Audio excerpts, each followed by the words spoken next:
As you know, I'm not the type of person that really likes brand new technology in cars. These Corolla hybrids, they're pretty new, but they really aren't as we look under the hood. Okay, does it look familiar? Well, it should, because it's a Toyota Prius. Basically, they decided to put a Corolla body on a Prius, engine, transmission. It's all Prius. Now, they've been making those things for over 20 years. They've sold millions of the things. It's pretty tried and true technology, especially if you buy a brand new one. Now, buying a used one with 200-something thousand miles on it, you're starting to gamble. Generator goes out, costs thousands and thousands. Batteries cost thousands and thousands. But brand new, these things come with a pretty good warranty, and it's Toyota quality from Prius. It's not like, okay, we just decided to make a Toyota Corolla hybrid. We started over. What if we screw up? No, it's just a Prius with a hybrid body on it. Because, if you think about it, people don't like the Prius. They got that tree hugger image. They want to be in a regular car. Well, guess what? This is a regular Toyota Corolla, only it's a hybrid. You can see, he's going to register in Tennessee, but he bought it in Colorado. He admits he drives like a maniac. He was driving 80 miles an hour coming here, right? But even at 80 miles an hour, he got 49 miles a gallon on the highway with the thing. Even driving like a maniac in town, he gets 54 miles a gallon in town because the hybrid regenerates some electricity. So, it is a phenomenally economical vehicle. And for the 23 grand he paid, man, this guy knows how to make a deal. Look around for deals like that. Don't accept what they tell you. There's a recession that's coming, right? Now, the last thing that companies do is lower their prices. They'll keep their prices high. If everyone out there refuses to pay those prices, the prices start coming down. For example, if you're a cheapskate like me and you're looking for a used car, you notice the wholesale price that businesses pay for the used cars has dropped a ton. They're not really lowering the asking price. So, guess what? Don't pay the asking price. If they can't sell them, too bad. They'll have to lower the price. That's the only way they can sell the things. Now the guys in Nashville on this new one refused to come under 30, so he took a trip to Colorado and paid 23. In one particular area, one car may not be as popular as it is in another. If you go where there's a bunch of rich people, they're not going to be driving Corollas. They're going to be buying Teslas because they got money and they're fools, right? And this guy's foolish because he got the LE. He says he didn't care about all the bells and whistles. If he wants them, he'll add them on him himself. You can do whatever you want later. Okay, these don't look bad, of course. They're just plastic hubcaps on a steel rim, but they look fine. Plus, if you're as cheap as I am, you love steel rims because you hit a curb, you bend the steel rim, you get a little sledgehammer, you can whack it back straight, it'll work fine. Guess what happens with an aluminum alloy rim? You hit the rim, you break the alloy rim, it might be $500 or $600 a piece. You'll wish you had steel rims. There's a lot of stuff like that that you don't really need. If you want it later, go ahead and buy it. Just like a fancy stereo system, right? You're going to pay through the nose for, you know, Android CarPlay and all that crap. You can go out and buy an Android for $150 that does anything you want it to do. They're always ripping you for high-end extras in a car. Add them later. Now, as we go around, you can see it is a classic Corolla. It's an economy car, but they've really improved their interiors. We turn it on. Not ready to drive. The little Toyota screen comes on. You don't hear anything because it's in EV mode. So it's just electric. You won't hear anything. And it tells you EV there. Now, it doesn't have a sunroof. It's a base model. But, hey, these are very comfy seats. They're ergodynamic. It does have the electric parking brake. I don't like that, but they're making them all that way. So you got no choice. And as we look in the back, it's a typical Corolla economy car. I got this seat all the way back, and it's still got a little bit of room. You put them up, there's plenty of room in here. And it's got charge ports in the back. You can flip the seats down. Now we'll open up the trunk. Small car, big trunk. A lot of space in here. You'll notice what they're doing with all the cars now, and that is, there's no spare tires anymore. This guy's no fool. He signed up for roadside assistance on his insurance, so somebody else can come fix his flat tire. But if you're like me, make sure you got an air pump in your trunk and a repair kit in your toolkit. So if you get a nail, you can fix it. pull it out, put a plug in, and away you go. I just think it's kind of crazy not putting spare tires in. Come on, eventually something happens. You get a flat tire.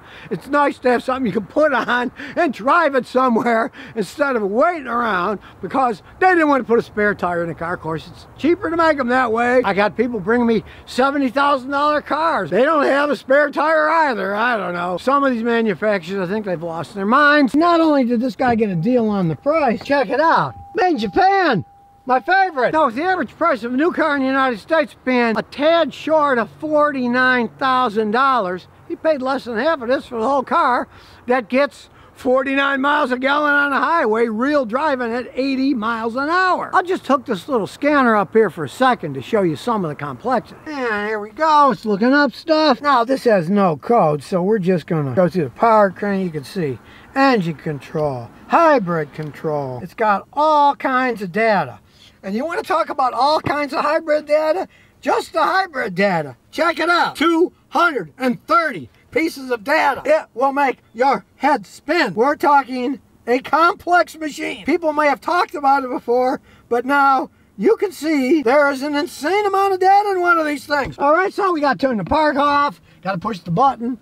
I'm not a fan of that, but here we go. And now it's got a nice big screen. The other ones, they had pretty small screens. This is a nice screen. You can see quite well. There, hear it? Now the thing I find is that often confuses people. They don't know what the heck is coming down the road. It's a weird sound. But now we have an EV mode, so of course it isn't going to make much noise. But we're going to be going up a hill, so let's push it into drive mode.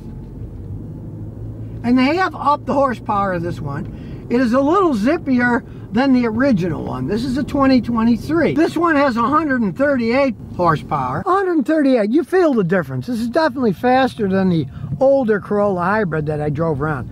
A lot of people complain the old ones are too slow. We step on the gas, hey, decent acceleration. Now there's somebody behind us, so this is gonna have to be a quick drag strip. We'll come to a quick stop, and then here we go. Makes a lot of noise, and it does accelerate.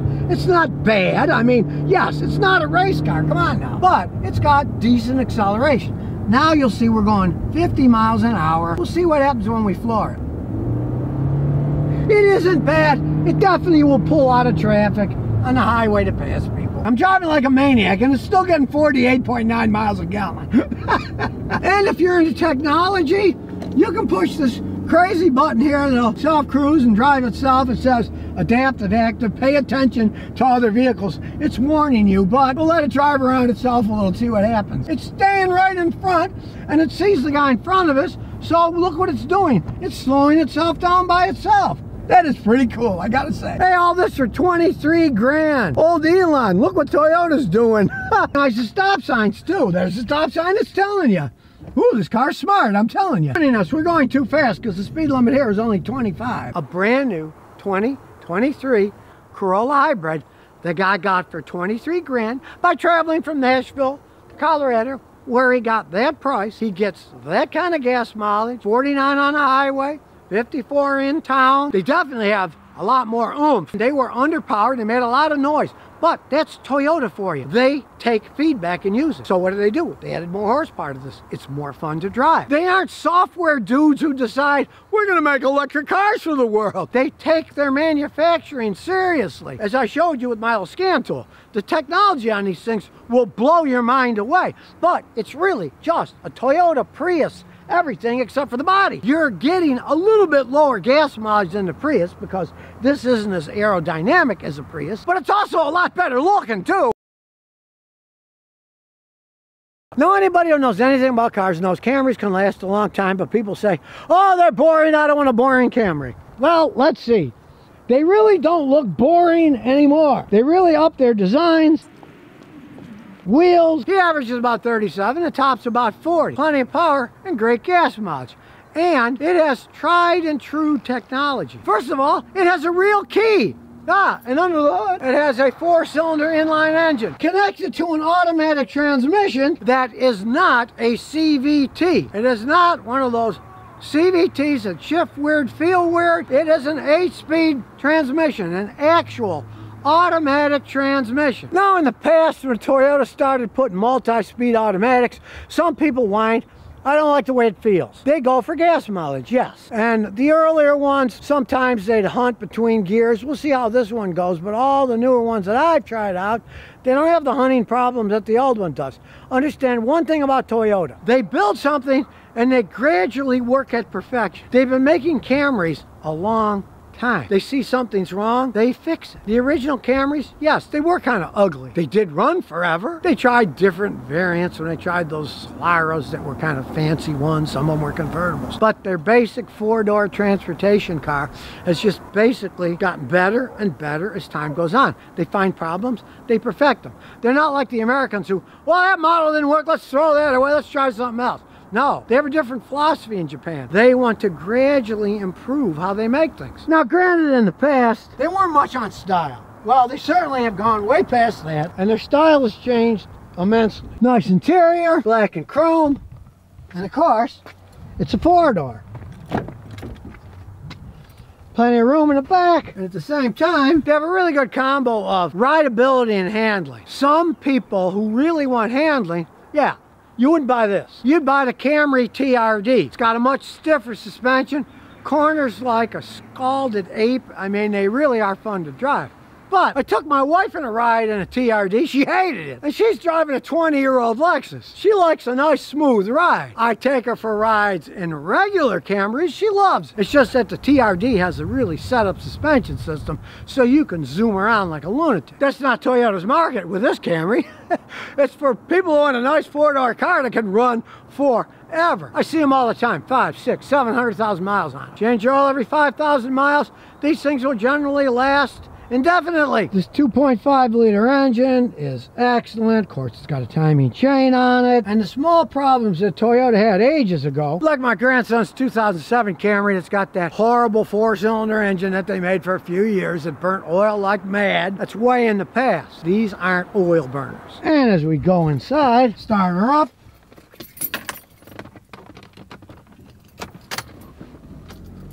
I noticed they've improved their interface here. It used to be it sat up too high. Now, from where I sit, it doesn't block the window at all. It's more integrated. I would like it a little bit lower myself.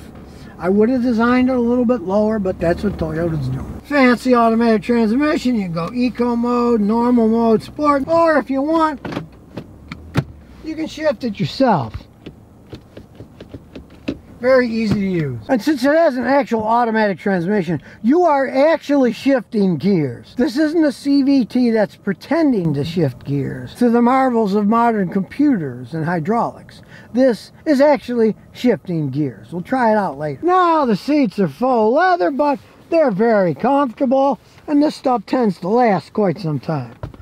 I really like the combination because nothing wears like fabric, so the stuff you're sitting on is really comfortable, but it's still got a leather look to it. And I personally kind of like this. It doesn't have a sunroof because I personally think sunroofs are the dumbest thing on earth. What do you want a sunroof for? It just gets heat in. And anyways, with a solid roof, you're safer. That's part of the strength of the vehicle, a solid roof. I would rather have a solid roof over my head than some stupid sunroof that might shatter if something bad happens. You can see it's got the automatic high beams. You can turn the traction control off if you want. Simple setup, heating and air conditioning. I hate when they have all the stuff hidden up here on the computer. We got to scroll through a bunch of crap to get the heater or the AC on. This to me makes more sense. There's the defrost. Automatic. You can set the temperatures very simply.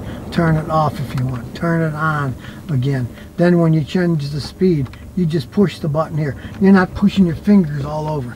Much easier to operate. So let's take it for a spin. It's smooth as can be. Decent backup camera. Nothing outrageous, but yeah, it's a decent camera. Typical Camry. Smooth. Shifts like a dream, like I say. These don't hunt for gears. And this is just a normal. It's not a TRD, but you want to zoom around. There's another one. They're everywhere. Same color, too. So you can get 40 miles a gallon on a highway, and it's getting 37 around the city with a regular transmission. You don't have to sacrifice power and smoothness for a CVT. This is power and smoothness, and it's an actual automatic, like I said. And as we go down the road, we'll try the old brakes. The ABS works phenomenal. And here we go to our little drag strip.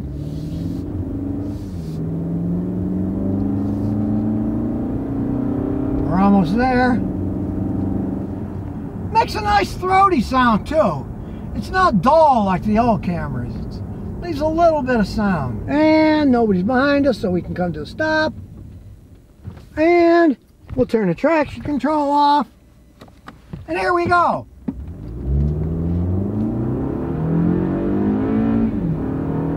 Smooth shifting, listen to it. You can barely feel it shift. Like I said, these new multi-speed transmissions Toyota has, they got most of the bugs out of them. But just for giggles, let's put it in manual shifting. Here we are in second gear. Ooh, that was pretty fast. Downshift. Hey, hit downshifts quick. Look at that. Hey, I gotta say, the manual is not like the older ones. They had kind of a time lag. This thing is crisp. It shifts manually smooth. Now, when it's an automatic, yeah, it shifts perfectly smooth then. But if you want to have a little sporty fun, just put it in a manual shifting. And you can see it's got lane departure because, see, it's warning us. Warning, warning, do not drive over the yellow line. Warning, warning. Well, I'm getting older. Maybe I need that now. I don't know. Then again, my wife said I needed it years ago. Well, in my defense, it isn't that easy to drive fast, film, talk, and think at the same time without running into something. And as we come to a stop, nice and smooth. And look, it's not turning itself off. I love that. I hate that auto start stop. I find it annoying, and I think Toyota understands that many Americans find it annoying, so this doesn't have it. I love that. Most of them you can turn them off by pushing the button, but you got to keep pushing the stupid button. I have it in eco mode. Let's see what that does. I don't know, it doesn't seem eco to me. It's still got plenty of pickup.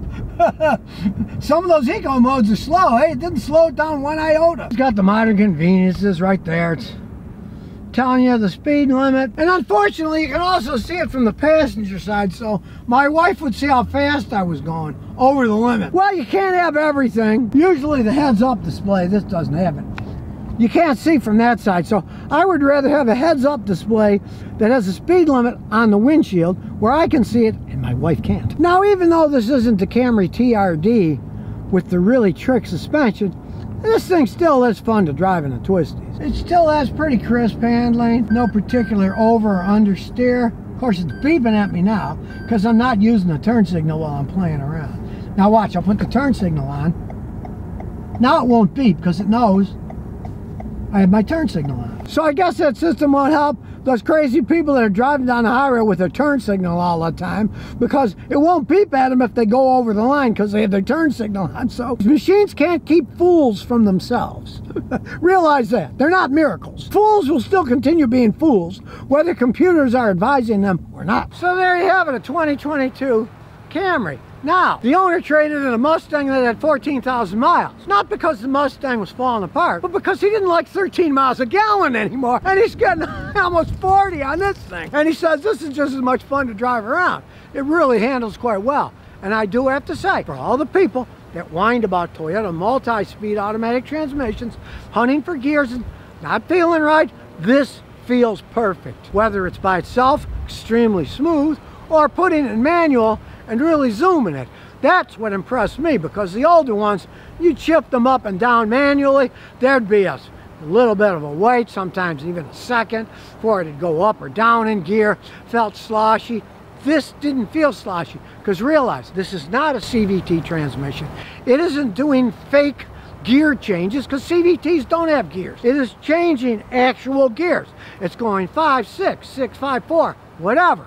Says on the dash what it is, but it actually works like most things Toyota. It doesn't look boring, it doesn't drive boring, and really, he's got 30 grand into this thing. The average car is now 49 grand for a new one. Ha, pretty good deal if you ask me.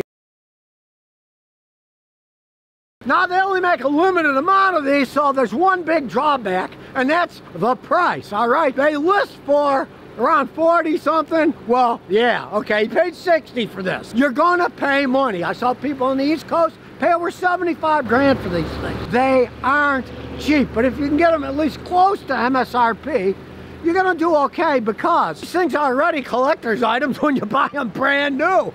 Most people don't put that many miles on them. What's behind these things is all the technology that Honda's got, and it is a real miniature race car. The red color isn't just for show. These things really go. I do like the red Brembo brakes though. Does set them off. But the main thing, of course, is under the hood. There it is. The 2-liter 4-cylinder Type R Screaming Race engine. It is a 2-liter engine, so it's not a tiny engine. And it is a Honda. So, they've proven so far to be extremely reliable as long as you change the oil frequently. It's not like you got a little 1.1 or 1.3 liter 3-cylinder engine with a turbo that's going to blow itself up. Honda's been making turbocharged engines along with their Acura brand. They're still Hondas for quite some time, for decades. And they've got it pretty much bulletproof. Now, this little bitty engine puts out 315 horsepower out of 2 liters. I remember when they used to say, oh, it'll be a miracle if we ever get 100 horsepower per liter. Well, this gets a lot more than 100 horsepower per liter, and it can take it. Really a phenomenal bit of engineering that Honda's putting out here. And much to Honda's kudos. These aren't like Toyota where, oh, their sports car is a rebadged BMW or it's a rebadged Subaru. This is a Honda. Honda makes them, and they hold up. As we go inside here, you'll see made in Japan. And as we go inside, it's got a nice cockpit.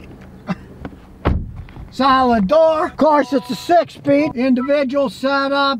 Sport. Got your automatic charger for your phone. Just lay it down there. Nice charging, USB ports. Really comfortable racing seats. Man, I could just sit here all day, not even moving, having fun. And as we go to the back, yes, it does have back seats. And this one's back pretty far in the front, and there's still a lot of room. Now, the early Type R's, not so much room in the back. The whole family came in this thing. It's comfortable. It's not like the earlier ones. It's less insane race interior and more comfy. Now, here's some interesting information. You can see it was assembled in Japan, and the transmission came from Japan, but the engine was made in USA, in Ohio. They make the engines in Ohio. And let's face the facts, you're not going to get too many 315 horsepower engines that could get 28 miles a gallon on the highway. Of course, that's if you keep it in 6th gear going 55, 60 miles an hour. If you can control yourself, this little engine can get decent gas mileage. If you drive it like I drive it, you'd probably get more like 10. And that's real gas mileage figures. Because when I had Mustangs, Ford used to give me Mustangs before they got mad at me for saying bad things about them. They'd be rated for 20-something miles a gallon on a highway, and I was getting like 9 or 10. This thing really can get 28 miles a gallon. Now for a little bit of Civic, check it out. You can fit a couple of people in here if you wanted to. There's a lot of room, but of course when the seats go back, you can actually carry stuff with it. You bring some sheetrock or something, you can fit it in here and slide it around. Better stay the heck away from speed bumps and potholes, because these are low profile tires, baby. Yes, they handle like mad, but they will also break and shatter if you hit big potholes. So he paid $1,200 extra for the insurance. So if the rims break, the tires break, they gotta replace them for free. And believe you me, if you're gonna get a setup like this, you better well pay for that, because doesn't matter where you live, the roads are full of potholes. The roads here in Tennessee are much better than the pothole-filled ones when I go to Rhode Island, but still you're driving around. It doesn't take much to destroy these low-profile tires and these very expensive rims. So you can buy one of these, do buy the insurance. Normally, I'm death against those insurance things, but the tires, they can't wheedle their way out of it, because if they break or they're bent, they gotta replace them. That's what the insurance is for. They can't say, you're not covered for that pothole, it was too big. They gotta pay out. All the customers I ever had that bought those, not a single one has been refused to get tires or rims when they break, when they paid for that insurance. So if you're gonna drive these, you really should buy that, or you're gonna be buying a whole bunch of tires and rims, and you'll wish you'd bought the insurance. So it's got a warranty on the wheels and tires for 5 years or 60,000 miles. And from my experience with these things, most guys, they don't want to put too many miles on them, so Probably 5 years will come before the 60,000 miles. But it's something you really got to think about. Normally, I don't like those warranties, but in this case, you better get one if you drive them on regular roads full of potholes. So let's take it for a spin. It does have one of these stupid electric parking brakes, which I hate, but what can you do? It's got a really nice backup camera. And here we go. You can see you got a lot of gauge information. Check it out. It's pretty cool. And you can play around with that to your heart's content. Got the big speedometer in the middle, reading digitally, and the tach to the left. So you get your information really fast. You don't have to take your eyes off the road much. Now realize it is a Type R. So you're gonna feel the road. This is a racing car. This isn't a smooth riding car. If you want a Civic that's got a smoother ride, get a Civic Si. You're gonna pay a lot less money and you'll be happier with the smoother ride. But of course, it doesn't go anything like what this thing is gonna do. Now he's got in a comfort zone here, so we're gonna mess around with the drive mode and we're gonna put it in the sport mode instead. We want to have some fun. We don't care if it's bumpy. Anyways, this road isn't too bumpy. You can hear that engine kick in. We're gonna do Type R mode. And look at all the cool graphics, but it's more than that. Here we go to our little racetrack in the sky. We're only headed there, but we'll be there soon. And there's no one behind us, so we'll come to a little stop, and we'll wait till that guy's a little bit further ahead of us. And here we go.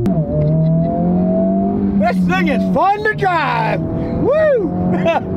Listen to that engine. And yeah, as I said, we're bouncing around a little, even though it's a smooth road, because we got it in the heart. This is for driving like a race car. This thing is tight, I can just feel it. We had the traction control on. Well, now we've turned it off, so. But I gotta tell you, I could just drive all day long listening to that engine. It's got a nice sound. Who would think a 4-cylinder engine would sound so good? Oh, listen to that thing. Basically, I'll never buy this car because I'd end up in jail. So a whole lot of fun's to be had in these, especially when you put them in the Plus R. Check it out. Nothing is shaking. It's got all that power, but it's like a kitten purring away when it's just sitting there idling. You can barely even tell the engine's going. Now, don't be fooled by their suggested list price, because he paid a little over 60 grand for this thing. But if you've got 60 grand burning a hole in your pocket, let me tell you, it's not a bad investment, because as long as you keep full insurance in case you run into a tree or something, these things will keep their value. They don't make that many of them. They're going for well over MSRP, and as you've seen, they are screaming monsters to drive around if you want them to be that way. Or you can put them on a comfort setting and get a decent ride and get 28 miles a gallon. I mean, where else are you going to get a screaming race car that you could take the family around in and put it in a comfort mode? It's a Honda. Those 2-liter engines are notorious for lasting forever. Even though it's turbocharged, hey, Honda knows what they're doing. And like I said, this is a unique vehicle. It's going to keep its value. These Civic Type R's keep their value. They've sold them worldwide for a long time. 1997. They've only started selling them recently in the United States, and they all sell out. They're very hard to find. He was on a waiting list since July of last year. And he said there were probably still 50 people in front of him, but the guy said, hey, I got one, come look at it, and he bought it. So if you're looking for a little bitty race car that you can use as an everyday driver, and you don't mind forking out 60 grand, hey, that wouldn't be a bad idea, really. You can have fun. You're not going to lose money like in a normal car because they depreciate so fast. These things, they haven't so far, and I don't think they're going to in the future either, because they don't make that many of them. It's a very specialized market that they're going for.